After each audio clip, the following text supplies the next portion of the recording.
Como decimos, la reunión entre Rusia y Estados Unidos ya ha comenzado a esta hora. Vladimir Putin, Steve Witkoff y Jared Kushner se encuentran reunidos en el Kremlin para negociar los principales puntos que permitan avanzar hacia la paz en Ucrania. La cuestión territorial es la principal línea roja. Lo que ocurra hoy en Moscú puede redibujar no solo el mapa de Ucrania, sino el marco de seguridad de toda Europa. No hay límite de tiempo para las conversaciones, así que está previsto que ambos equipos hablen largo y tendido durante el tiempo que sea necesario.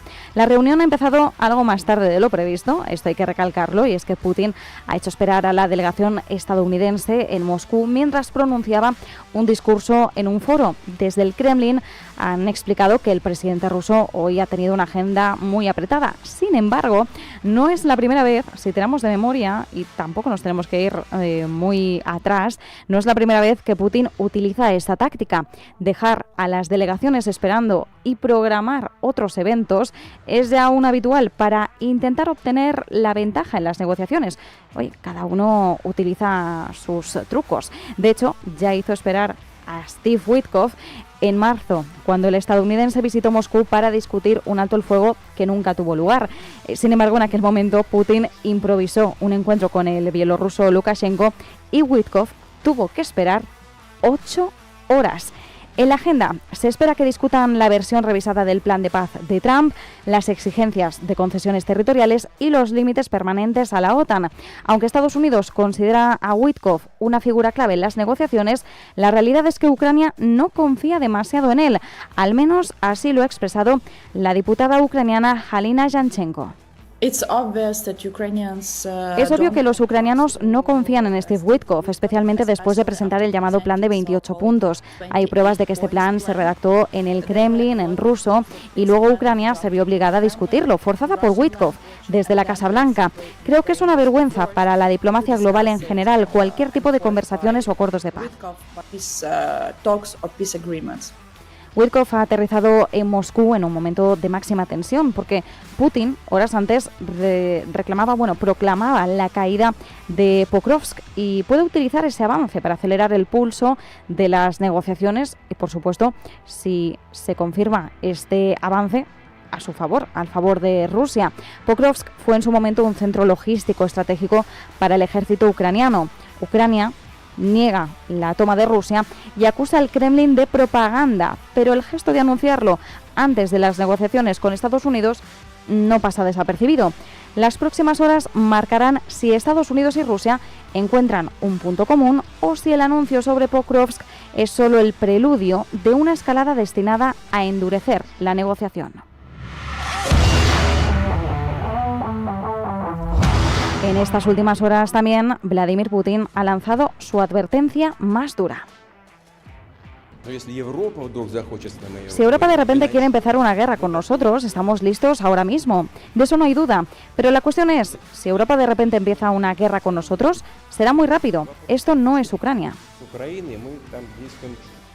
El presidente ruso ha elevado el tono este martes con una batería de mensajes explosivos, entre ellos el que acabamos de escuchar, antes de reunirse en el Kremlin con los enviados estadounidenses, con Witkoff y Kushner. Ante los periodistas ha asegurado que Rusia no quiere una guerra con Europa, un mensaje, como sabemos, muy reiterado por el Kremlin, sobre todo en las últimas semanas, pero ha advertido de que si el viejo continente decide iniciar una guerra, Moscú estaría preparado de inmediato. Ha acusado a las capitales europeas de haber abandonado cualquier agenda pacífica y de buscar la derrota estratégica de Rusia, y también dice que están obstaculizando los esfuerzos de paz liderados por Estados Unidos en Ucrania. Acusa directamente a Bruselas de ello. También, además, en medio de las acusaciones, Putin se ha dirigido a Ucrania. La acusa de piratería después de los recientes ataques contra buques de la llamada flota fantasma en el Mar Negro y ha lanzado una advertencia clara. Rusia intensificará los ataques contra los puertos ucranianos y contra cualquier barco que entre en ellos. Acusa a los aliados de Ucrania de respaldar estos ataques y ha asegurado que su respuesta será proporcional, un mensaje que ha encendido todas las alarmas en Europa. Un ataque ruso a embarcaciones de terceros países podría desencadenar una crisis internacional de enorme escala. Pero quizás uno de los mensajes más claros que podemos destacar de su intervención pasa por la parte marítima, y es que Putin ha insinuado que Ucrania podría perder su salida al mar si continúa atacando petroleros rusos.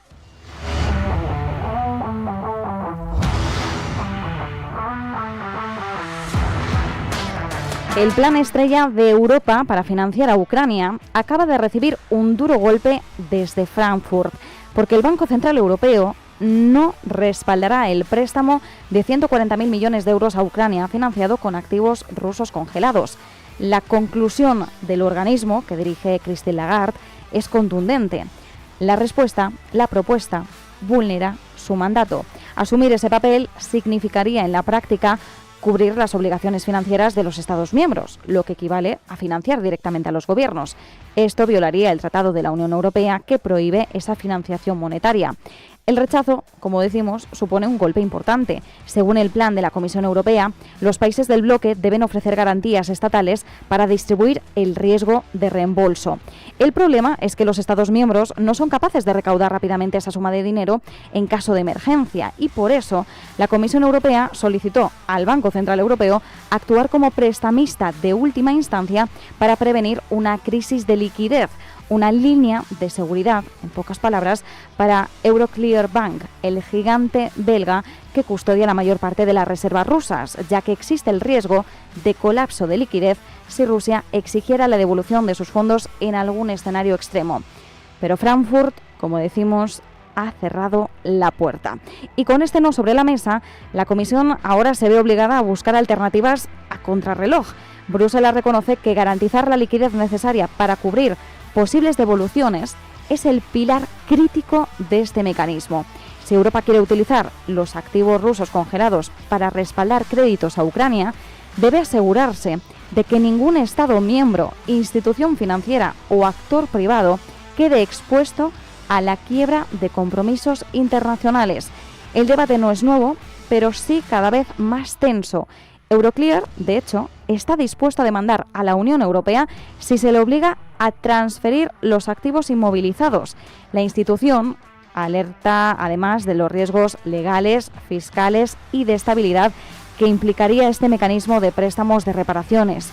Mientras, Bélgica evalúa incluso quedarse con parte de los ingresos derivados de los activos rusos vía fiscal para incorporarlos a su propio presupuesto, un movimiento que añade más fricción a una escena financiera ya de por sí extremadamente delicada. Bruselas tendrá que reinventar el esquema o asumir que esta vía de financiación puede no despegar nunca.